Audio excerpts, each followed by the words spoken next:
iska waran buu ku yiri sidaa tahay odaygii markaasuu ilma indhihiisa ka soo daadatay waa ooy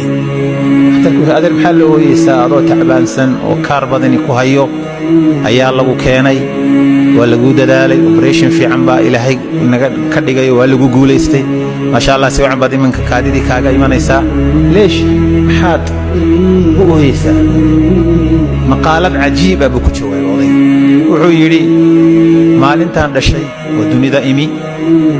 ilaa maalintii dhakhtarkan la keenay intaa waa kaadinay bilaash baan ku kaadinay wax lacaga ilaahay gama qaadin hal maalin oo aan idin baahday oo kaadidii qabatay baa tiraahdeen intaas oo lacaga keena hal maalin baa idin baahdo kaadidii qabatay dhowr iyo 70 sano ban caadi bilaash lacag laan ku kaadinay maalinta ay kaadidii qabatay baa tiraahdeen intaas oo lacaga keena meesha wax ka eeg Soomaaliyeed